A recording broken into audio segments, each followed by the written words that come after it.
네, 하나님 말씀 보겠습니다. 잠언 14장입니다.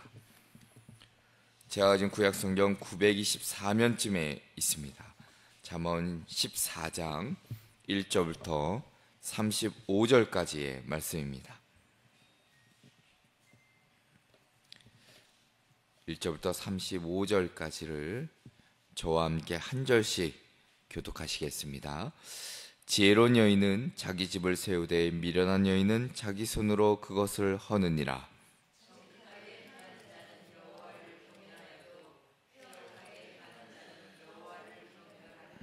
미련한 자는 교만하여 입으로 매를 자청하고 지혜로운 자의 입술은 자기를 보존하느니라.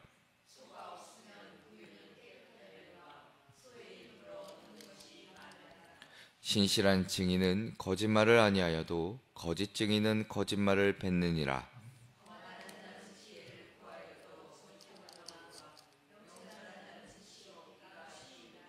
너는 미련한 자의 앞을 떠나라. 그 입술에 지식 있음을 보지 못함이니라.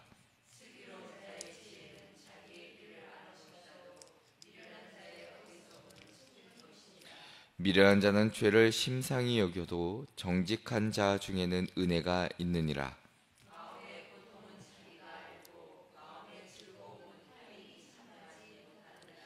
악한 자의 집은 망하겠고 정직한 자의 장막은 흥하리라.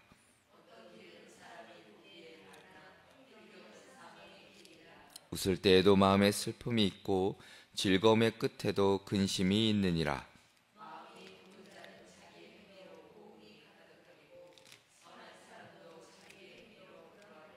어리석은 자는 온갖 말을 믿으나 슬기로운 자는 자기의 행동을 삼가느니라.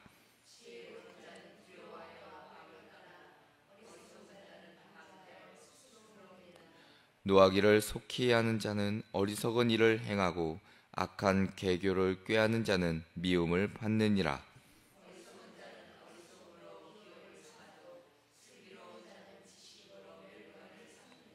악인은 선인 앞에 엎드리고 불의한 자는 의인의 문에 엎드리느니라.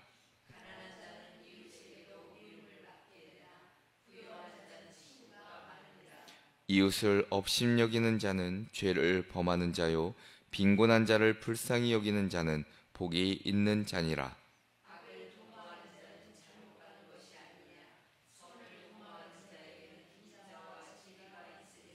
모든 수고에는 이익이 있어도 입술의 말은 궁핍을 이룰 뿐이니라.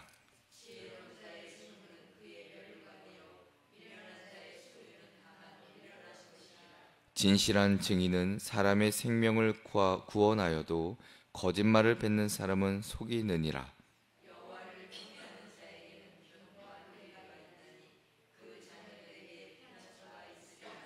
여호와를 경외하는 것은 생명의 셈이니 사망의 그물에서 벗어나게 하느니라.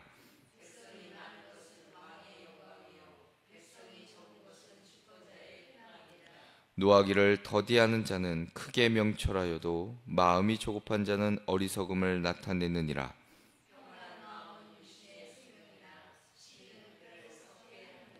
가난한 사람을 학대하는 자는 그를 지으신 이를 멸시하는 자요 궁핍한 사람을 불쌍히 여기는 자는 주를 공경하는 자니라.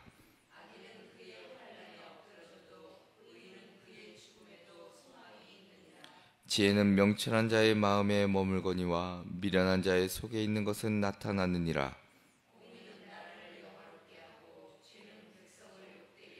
함께 읽겠습니다. 슬기롭게 행하는 신하는 왕에게 은총을 입고 욕을 끼치는 신하는 그의 진노를 당하느니라. 아멘. 할렐루야. 오늘도 예배 전에 나오신 우리 성도님들과 그리고 영상으로 예배에 함께 참여하시는 우리 성도님들에게 하나님의 크신 인도하심이 오늘 하루 한날 가득하시기를 먼저 주님의 이름으로 축원합니다. 오늘 말씀의 제목은 하나님을 경외하는 자의 태도입니다. 하나님을 경외하는 자의 태도. 우리가 종종 경건이라는 말을 듣습니다. 경건이란 무엇일까라고 곰곰이 묵상해 보면 성경은 경건의 핵심을 한 단어로 요약합니다. 바로 하나님을 경외함입니다. 자, 히브리어로 경외하다라는 것은 단순히 두려워 떠는 감정이 아닙니다. 그것은 존중과 경외와 사랑과 복종이 함께 깃든 태도를 말합니다. 다시 말해 하나님을 누구보다 내가 크고 선하시며 거룩하신 분으로 내가 알고 그분 앞에 겸손히 순종하는 태도가 바로 하나님을 경외하는 것입니다. 잠언 14장은 지혜와 어리석음의 그 대조 가운데 하나님을 경외하는 자가 삶 속에서 어떤 태도, 어떤 삶을 걸어가야 되는지를 아주 구체적으로 보여주고 있습니다. 경외한다라는 것은 단지 마음속의 감정에 머물러 있어서는 안 됩니다. 삶의 방향을 바꿔야 되는 것이고 말의 무게를 달리해야 되는 것이고 나의 선택과 결정, 어떤 관계에 영향을 미치는 태도라 할 것입니다. 자, 그래서 오늘 이 말씀을 통해 우리가 하나님을 경외하는 자로서 어떠한 마음과 삶의 자세를 지녀야 하는지를 다시 한번 되돌아보시고, 진정한 지혜라는 것은 바로 하나님을 경외하는 데서 시작된다는 것을 잊지 마시고 오늘도 중요한 구절을 눈여겨보면서 함께 우리가 하나님을 경외하는 자의 모습은 어떠해야 되는지 나누고 기도의 제목을 삼고자 합니다. 그 첫째로는 하나님 앞에서 정직한 자입니다. 하나님 앞에서 정직한 자. 우리가 계속해서 유사한 내용을 잠언을 통해 발견하게 되는데, 자, 오늘 본문 1절은 이렇게 시작합니다. 지혜로운 여인은 자기 집을 세우되 미련한 여인은 자기 손으로 그것을 허느니라. 지혜로운 여인은 자신의 가정을 세운다.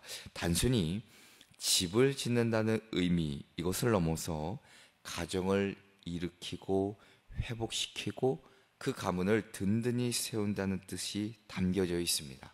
자, 반면에 미련한 여인은 자신의 어리석은 판단과 행동으로 인해 그 스스로 가정을 무너뜨린다 말씀해주고 있습니다. 자, 이 말씀은 잠언의 마지막 장인 31장에 가면 현숙한 여인이 기록되어 있는데, 자, 잠언은 지혜의 결론처럼 현숙한 아내의 모습을 통해 진정한 지혜가 무엇인지를 가르쳐주고 있습니다.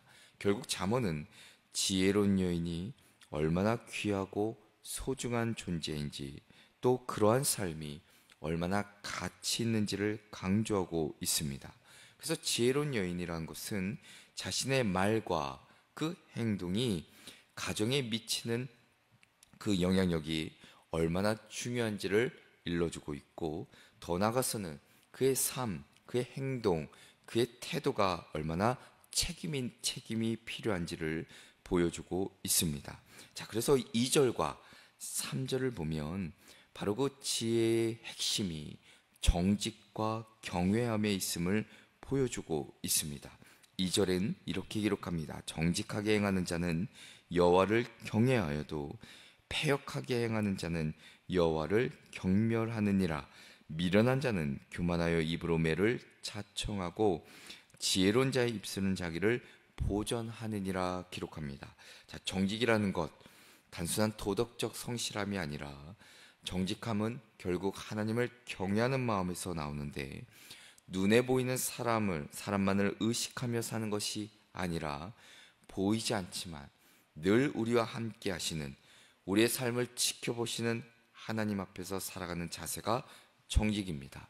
정직한 자, 하나님 앞에서뿐만 아니라 사람 앞에서도 바르게 행하는 자이고, 말과 행동이 일치하는 자이고, 겉과 속이 다르지 않는 자입니다.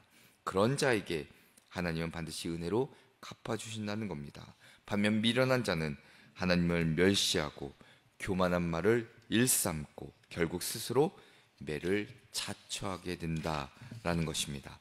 자, 더 나아가서 4절은 정직한 노동의 가치를 이렇게 비유합니다. 4절에 소가 없으면 구유는 깨끗하려니와 소의 힘으로 얻는 것이 많으니라. 자, 겉보기에는 소가 없으니 축사가 깨끗하고 손이 덜 가는 것처럼 보이지만 실상은 그렇지가 않다는 겁니다. 소가 있어야 밭을 갈고 곡식을 수확할 수 있습니다. 다시 말하면 수고와 땀의 대가를 통해서야 비로소 풍성한 결과를 얻을 수 있다는 겁니다. 지혜로운 자는 번거로움과 불편함을 피하지 않고 감당하는 자이고, 성실한 수고 속에서 하나님이 주시는 은혜, 열매를 기대하게 됩니다. 자, 반대로 미련한 자는 수고는 하지 않고 열매만을 원하지요. 그러나 열매 없는 신앙은 존재할 수가 없는 겁니다. 자, 5절에 들어서 법정에서의 정직함을 강조합니다. 신실한 증인은 거짓말을 아니하여도 거짓 증인은 거짓말을 뱉느니라. 정직한 사람, 법정에서도 하나님을 두려워하기에 거짓에 가담하지 않습니다. 반면 거짓 증인은 자신의 이익을 위해 양심을 속이고 죄를 죄로 여기지 않고 그것을 자랑으로 여기기까지 합니다. 그러나 우리가 사는 사회가 신뢰를 잃고 거짓이 판친다면 그 사회는 무너질 수밖에 없겠죠. 성도는 사회 안에서 내 삶의 자리에서 정직을 실천함으로 하나님 나라의 가치를 드러내는 자입니다. 우리가 이것을 잊지 말아야 된다는 것이죠. 자, 6절부터 8절을 보면 지혜로운 자와 미련한 자를 구분하는 기준이 바로 이 지식과 분별력에 있음을 보여주고 있습니다. 거만한 자는 스스로를 높이기에 지혜를 알아보지 못하고 자신의 무지를 자각하지 못하고 스스로 옳다고 착각하며 살아갑니다. 반면 지혜로운 자는 자기 길을 정확히 알지요. 과거와 현재 그리고 앞으로 가야 될 방향을 분별할 줄 아는 자입니다. 왜 그러인가? 참된 지혜이신 하나님의 말씀을 기준으로 삶고 살아가기 때문입니다. 말씀을 따라 사는 삶은 언제나 그 가야 되는 그 길을 잃지 않고 바르게 걸어갈 수 있습니다. 자, 그래서 결론적으로 9절에 이렇게 말씀하는 겁니다. 미련한 자는 죄를 심상히 여겨도 정직한 자 중에는 은혜가 있느니라 말씀합니다. 죄를 대수롭지 않게 여기는 자, 결국 하나님의 은혜에서 멀어지지만 정직한 자는 죄 앞에서 민감하게 반응하고 죄를 피하고 하나님 앞에서 올곧게 살아갑니다. 그런 자에게 하나님은 풍성한 은혜를 베푸신다 말씀해주고 있습니다. 하나님 앞에서 정직하다라는 것은 단지 착하게 살자는 말이 아닙니다. 하나님을 두려워하고 하나님을 내 삶의 주인으로 인정하는 태도입니다. 그렇기에 지혜로운 자는 매순간 하나님을 의식합니다. 정직하게 말하려고 합니다. 행동하려고 하고 그렇게 살아가도록 노력합니다. 우리 역시도 사람 앞에서 정직한 자, 그것을 넘어 하나님 앞에서 먼저 정직한 자로 살아가며 그 하나님이 주시는 은혜 가운데 거하는 복된 삶을 살아내시기를, 오늘 하루도 내가 정직하게 살아가겠노라 다짐하며 결단하시는 저와 여러분 되시기를 주님의 이름으로 축원합니다. 두 번째는 하나님 앞에서 한계를 깨닫는 자입니다. 하나님 앞에서 한계를 깨닫는 자.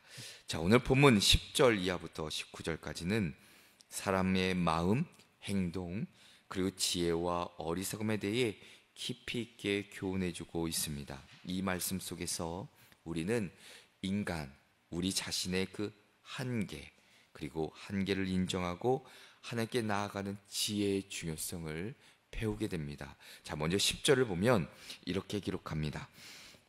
마음의 고통은 자기가 알고 마음의 즐거움은 타인이 참여하지 못하느니라. 자, 사람은 때로 남의 기쁨을 함께 축하하고 남의 슬픔을 함께 나누기도 합니다. 하지만 본문이 말씀해 주듯이 결국 우리의 내면 깊은 곳에 있는 고통, 그 기쁨은 누구도 온전히 알 수가 없다는 겁니다. 자, 그래서 우리는 결국 우리의 마음을 아시는 분, 기쁜 속마음과 눈물과 탄식을 다 아시는 하나님께 나아갈 것을, 사람은 알 수 없지만 하나님은 온전히 다 알고 계신다는 겁니다. 사람은 온전히 위로할 수 없지만 하나님은 온전히 우리를 위로해 주실 수 있다는 겁니다. 이 한계를 인정하고 주님 앞에 나아갈 때, 엎드릴 때 우리는 비로소 참된 지혜자의 모습을 갖출 수 있다는 겁니다. 12절의 말씀도 우리에게 이렇게 일러주죠. 어떤 길은 사람이 보기에 바르나 필경은 사망의 길이니라. 자, 우리가 종종 자신의 판단이 옳다고 여깁니다. 눈에 보기에, 경험에 비추어 볼 때 지금 가고 있는 이 길이 괜찮다 여길 때가 있습니다. 자, 그런데 하나님은 그 끝을 보신다는 겁니다. 사람의 길은, 우리가 판단한 그 길은 어쩌면 한계가 있지요. 인간의 판단은 온전하지 않습니다. 자, 그렇게 우리는 늘 묻고 또 물어야 된다는 겁니다. 이 길이 주님 보시기에 옳은 길인지, 바른 길인지, 합당한 길인지, 그리고 내가 가야 될 길인지를 물어야 된다는 겁니다. 그때 주님께서 주시는 지혜로 말미암아 우리가 그 온전한 길을 걸어갈 수 있다는 겁니다. 13절과 14절의 말씀도 우리에게 마음의 진실함과 그 결말의 중요성을 일깨워 주고 있습니다. 13절에 보면 웃을 때에도 마음의 슬픔이 있고 즐거움의 그 끝에도 근심이 있느니라. 마음이 굽은 자는 자기 행위로 보응이 가득하겠고 선한 사람도 자기 행위로 그러하리라 말씀하고 있습니다. 자, 겉으로는 웃고 있는데 마음의 슬픔이 가득할 수 있다는 것이죠. 지금은 즐거워 보여도 그 끝에는 근심이 찾아올 수 있다는 겁니다. 우리의 감정이 그만큼 늘 흔들리고 우리의 삶은 예측할 수 없다는 겁니다. 그래서 우리는 늘 하나님을 더 바라봐야 되는 것이고 그리고 의지해야 된다는 것이죠. 결국 14절의 말씀처럼 인생은 자기가 심은 대로 거두게 되어 있습니다. 마음이 굽은 자, 외적인 만족은 있을지 모르겠지만 결국 불행한 결말을 맞게 된다는 것이고, 반면 선한 사람도 그 행위에 따라 하나님께서 주시는 참된 만족을 얻게 될 것이라. 사람은 속일 수 있어도 하나님을 속일 수 없음은, 그래서 우리는 늘 하나님 앞에서 마음을 지키고 선한 길을 걷는 자가 될 것을 말씀해 주고 있습니다. 자, 그리고 이어지는 15절 이하에 지혜로운 자와 어리석은 자를 비교하고 있습니다. 어리석은 자, 남의 말에 쉽게 흔들리고 분별 없이 들은 대로 말하고 들은 대로 행동하지만, 지혜로운 자는 분별하는 겁니다. 함부로 말하지 않고 신중히 행동하지요. 하나님을 경외하는 자는 언제나 조심하고 말씀 안에서 판단하려고 애씁니다.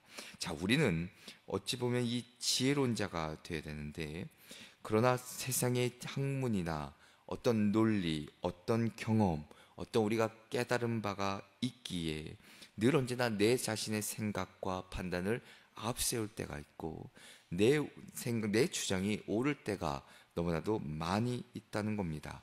그렇게 우리는 다시 한번 오늘 말씀을 통해 지혜자와 어리석은 자, 어떤 삶을 살아가게 되는지, 어떤 결말을 맞게 되는지를 다시 한번 눈여겨보시고, 더 나아서 우리의 연약함, 그 한계를 인정하고 모든 것을 아시는 하나님 앞에 내가 엎드리고 참된 지혜를 구할 때 결국 우리의 삶 가운데 임하시는 하나님의 놀라운 섭리하심, 그 개입하심, 은혜를 누리며 살아가게 될 줄로 믿습니다. 끝으로는 하나님 앞에서 절제하는 자입니다. 하나님 앞에서 절제하는 자. 자, 오늘 본문 20절부터 25절까지 그리고 이어지는 29절 이하의 말씀을 보면 악인의 패망과 의인의 흥왕에 대해 이야기해주고 말씀해주고 있습니다. 특별히 하나님의 백성으로서의 절제, 자기조절의 삶을 강조하고 있는데, 20절과 21절을 보면 가난한 자와 부유한 자를 비교합니다. 20절에 보면 가난한 자는 이웃에게도 미움을 받게 되나 부유한 자는 친구가 많으니라. 자, 이것은 성경이 가난을 어떻게 미워하거나 부를 정죄하는 말씀은 아닙니다. 인간 사회의 그 현실을 여실없이 냉정하게 보여주는 말씀입니다. 가난하면 주변 사람들의 시선이 차갑고 부자 곁에는 사람들이 몰려드는 현실을 꼬집는 겁니다. 이 속에서 성경은 하나님의 백성들이 어떻게 살아야 할지를 말씀해 주고 있는 겁니다. 21절에 이렇게 기록합니다. 이웃을 업신여기는 자는 죄를 범하는 자요, 빈곤한 자를 불쌍히 여긴 자는 복이 있는 자니라 말씀합니다. 가난한 자를 외면하고 업신여기는 태도, 단지 사람을 향한 무관심을 넘어 결국 하나님께 대한 무관심이기도 합니다. 왜냐하면 하나님은, 예수님은 늘 가난한 자의 친구가 되어 주셨고 고통받는 자의 편에 서 계시기 때문이지요. 그러면 하나님의 백성은 가난한 이웃을 긍휼히 여기는 것이고 그에게 손을 내미는 삶을 살아야 됩니다. 하나님은 그런 자에게 반드시 복을 약속하십니다. 22절을 보면 더 나아가 이렇게 말합니다. 악을 도모하는 자는 잘못 가는 것이 아니냐, 선을 도모하는 자에게는 인자와 진리가 있으리라 말씀합니다. 이웃의 아픔에 무관심한 것은 단순한 무관심이 아니라 악을 도모하는 것이고, 반면 선을 꾀하고 이웃을 돌아보는 자, 즉 내가 가진 것을 절제하고 조심하여 이웃을 세우려는 자는 하나님께서 인자와 진리로 덧입혀 주신다 말씀해 주고 있습니다. 자, 그리고 이어서 23절과 24절에서는 절제된 삶이 바로 근면과 연결되어 있습니다. 자, 23절에 보면 모든 수고에는 이익이 있어도 입술의 말은 궁핍을 이룰 뿐이니라. 지혜로운 자의 재물은 그의 면류관이요 미련한 자의 소유는 다만 미련한 것이니라 말씀해주고 있습니다. 하나님의 사람은 말로만 사는 자가 아니라 정직한 수고를 통해 열매를 맺는 자인데, 자, 오늘날처럼 말이 앞서는 시대에 말보다 행동이 중요하다는 말씀을 오늘 좀 깊이 새겨야 할 필요가 있습니다. 입술만 놀리는 자 결국 궁핍을 얻게 되고, 성실히 일하는 자 하나님께서 면류관 같은 복을 허락해 주신다는 겁니다. 그리고 절제와 관련해서 매우 중요한 말씀 두 구절이 이어지는데 29절을 보면 이렇게 기록합니다. 노하기를 더디하는 자는 크게 명철하여도 마음이 조급한 자는 어리석음을 나타내느니라. 마음이 신중하고 침착한 자, 감정을 조절할 줄 아는 자, 명철한 자입니다. 반대로 조급하고 쉽게 화를 내는 자, 그 감정을 통해 자신의 어리석음을 드러내게 된다는 겁니다. 자, 오늘 이 말씀처럼 노하기를 더디한다, 노하기를 더디하는 자, 이 말은 히브리어를 보면 흥미롭게도 이런 표현입니다. 콧구멍을 천천히 하다라는 뜻이 담겨져 있습니다. 우리가 조금 생각해 보면 사람이 화가 나면 콧구멍이 이게 벌렁벌렁해지고 뜨거운 숨이 나오지요. 그러니까 결국 하나님은 스스로를 노하기를 더디하신 분이라 표현하는데, 자, 오늘 이 말씀처럼 노하기를 더디하는 거, 콧구멍을 천천히 하는 거, 화를 참는 절제는 단지 도덕적인 인내심이 아니라 하나님의 성품을 닮아가는 거룩한 자세이자 태도인 것이죠. 어찌 보면 우리가 이 분노를 참지 못해서 내가 살아가는 그 삶의 자리에서 많은 사람들과의 관계 가운데 어려움을 겪게 되는 것을 참 많이 보게 됩니다. 자, 그래서 오늘 이 말씀을 가만히 우리가 되짚어보고 우리의 삶을 뒤돌아보아야 될 필요가 있지요. 자, 그래서 더 나가서 30절에 이렇게 말하는 겁니다. 평온한 마음은 육신의 생명이나 시기는 뼈를 썩게 하느니라. 평온한 마음과 시기심을 대조하지요. 시기심, 비교심, 질투는 우리의 내면을 썩게 하고 결국 우리의 삶을 무너뜨리는 독과 같다는 겁니다. 절제하는 자는 비교하지 않고 하나님 앞에서 주어진 삶에 감사할 줄 아는 자이겠죠. 자, 오늘 본문 말씀을 통해 하나님께서는 지혜로운 자, 어리석은 자를 반복해서 계속 대조하고 계십니다. 그리고 그 기준은 세상적인 지식이나 권력이 아니라 하나님을 경외하는 자, 자기의 삶을 절제하며 살아가는가, 거기에 있습니다. 참된 지혜라는 것은 하나님 앞에서 나 자신을 절제하고 이웃을 불쌍히 여기고 근면하고 정직하게 살아가는 자입니다. 그리고 분노와 시기라는 감정을 내가 절제하는 겁니다. 하나님의 성품을 닮아가려고 노력하는 자입니다. 그러한 자에게 하나님은 은혜를 주시고 복을 주시며 의인의 길로 인도해 주십니다. 오늘 이 말씀을 다시 한번 마음에 새기시고 이렇게 살아내기를 결단하시며 또한 하루를 보내시는 저와 여러분 되시기를 주님의 이름으로 축원합니다. 기도하겠습니다. 사랑과 은혜가 풍성하시고 우리의 삶을 인도하신 전능하신 하나님 아버지, 오늘도 이 말씀을 통해 우리의 삶을 되짚어보고 다시 한번 하나님 앞에 정직하게 살아가는 자, 하나님 앞에서 우리의 연약함과 그 한계를 깨닫고 인정하며 더 나아가서 내 삶에 절제하며 살아가는 저희들 되게 하여 주시옵소서. 그렇게 살아가는 것이 참으로 쉽지 않지만 하나님께서 우리를 도우시고 붙잡아 주시고 지혜와 분별력을 더하여 주셔서 이 혼란스럽고 어두운 세상 속에 하나님의 백성으로 하나님을 경외하는 삶으로 온전히 살아갈 수 있도록 인도하여 주시옵소서. 성령님께서 도우실 줄 믿고 주 예수 그리스도의 이름으로 기도합니다. 아멘.